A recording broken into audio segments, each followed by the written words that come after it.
Selamat datang di Cash Barcode.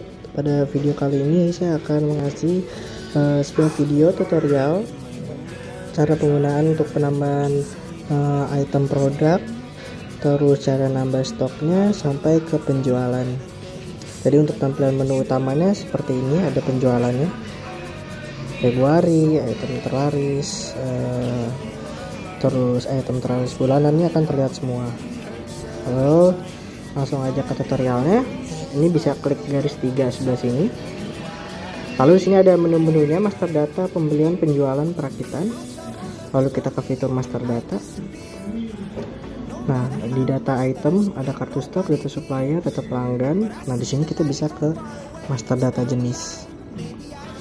Nah, di jenis ini kita bisa tambah-tambahin nih jenis-jenisnya. Misalkan ada makanan, minuman, obat-obatan. Nah, sebelum kita mau ngisi sebuah item, kita harus isi dulu yang sebuah master data jenisnya sama data satuannya ya. Ini aku contoh aja, misalkan di sini aku mau input master data remote. Di sini aku pakai satuannya, pakainya piece nantinya. Nah, ini kalau misalkan kita mau nambah plus lagi juga kita bisa tambah satuannya plus di sini ya, untuk nambah satuannya plus. Ini kita bikin satuannya apa, misalkan kita belum ada nih ikat, atau misalkan satu botol, satu barang atau apa, kita bisa plus di sini ya. Terus kita input dulu yang namanya jenisnya, kita plus baru. Nah, di sini jenisnya kita tambahin, misalkan aku mau tambahin remote, keterangannya juga sama, remote juga. Simpan,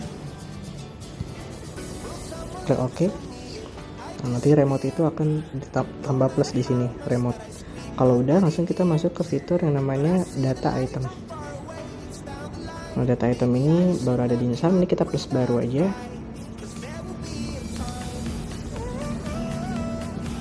Pilihnya barang, kodenya kita lanjut 002. Tadi udah ya 001. Terus nama itemnya apa, misalkan remote, lengkapin remote Panasonic TV. Misalkan ada merek, ada jenis, ada ukurannya size, atau kecil, besar, sedang. Jadi kita harus lengkapin di namanya. Terus untuk jenisnya kita pilih remote. Jenisnya bisa dilewatin, merek juga opsional, boleh diisi boleh enggak. Langsung ke harga, di bawah sini ada harga. Nah, tadi itu kita baru input yang namanya item ya, data-data item kita input semua, tipenya pilihnya barang, kode 002, remote Panasonic, terus ke harga untuk input art visual. Nah, ini kita pakai satu harga aja, satuannya kita pilih, misalkan dia per piece. Nah, sini harga jualnya kita setting ya, harga modalnya. Misalkan harga modalnya itu 11.000. Terus lalu kita jual misalkan 22.000. Selesai. Nah, di sini ada gambar. Jadi dari item, harga, terus gambar. Kita bisa plus tambah di sini gambar. Ambil foto. Saat aplikasi digunakan kita izinkan aja, izinkan. Di sini kita bisa foto produknya. Misalkan ini produknya ya. Foto, klik OK. Lalu kita atur, terus kita pasang, lalu kita simpan. Jadi udah input item, harga, gambar, klik OK. Di situ kita back aja kembali. Nah, kita udah berhasil bikin remote Panasonic TV. Sekarang stoknya itu masih 0 ya. Terlihat di sini stoknya masih 0 piece. Sekarang kita isi stoknya. Untuk isi stoknya kita klik garis 3 di sini untuk menu. Terus pembelian. Terus pembelian lagi. Sini kita klik plus tambah. Terus pilih itemnya yang mau ditambah, misalkan remote. Misalkan berapa, 5 atau enggak, kalau misalkan terlalu lama ini kita klik 5 nya, kita ganti misalkan berapa stoknya, misalkan ada 40 oke. terus tambah ke transaksi. Nah berarti kalau pembelian itu berarti nambah ya, nambah stok. Terus suppliernya, habis item ke supplier, kita tambah dulu suppliernya, tambah baru. Misalkan nama suppliernya itu supplier remote, simpan ke oke, pilih supplier remote-nya. Kalau udah langsung kita ke pembayaran. Jadi item, pilih suppliernya, kita buat baru, terus pembayaran. Di pembayaran tunai atau DP kita lunasin saja, lalu simpan.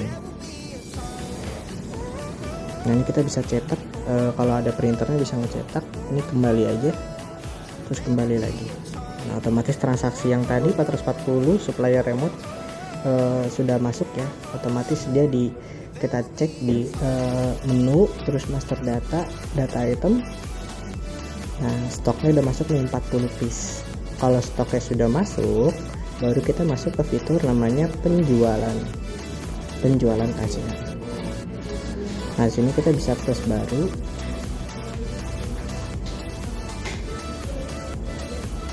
pilih itemnya remote Panasonic, tambah,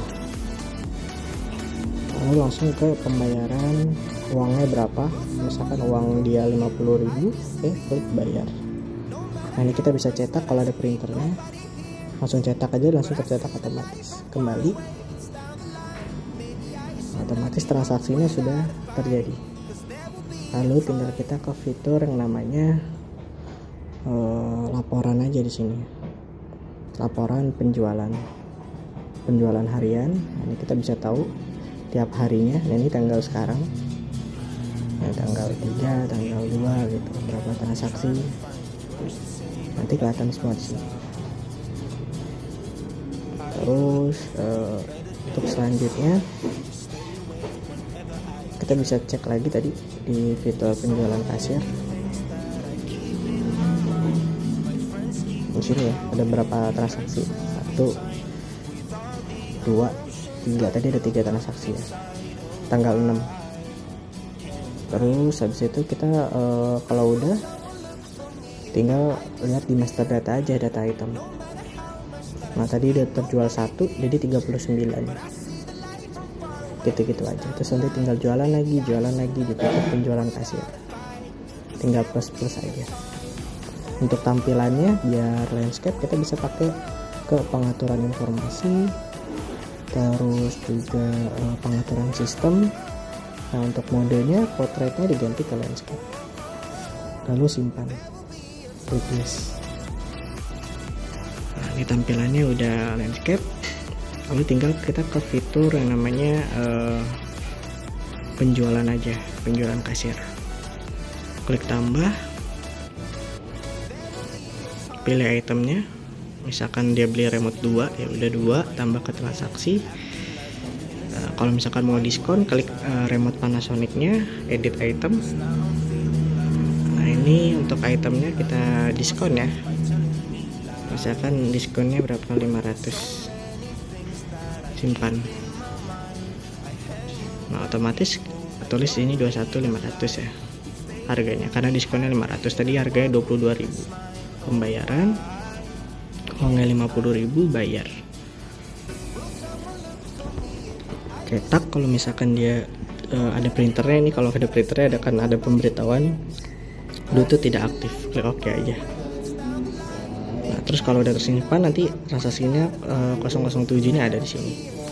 Lalu kita bisa cek laporan-laporan penjualannya di sini ya. Klik menu laporan penjualan. Sini kita bisa cek laporan penjualan per item. Kita bisa tahu dimsum berapa, remote Panasonic berapa gitu. Oke, sekian gitu aja video tutorialnya.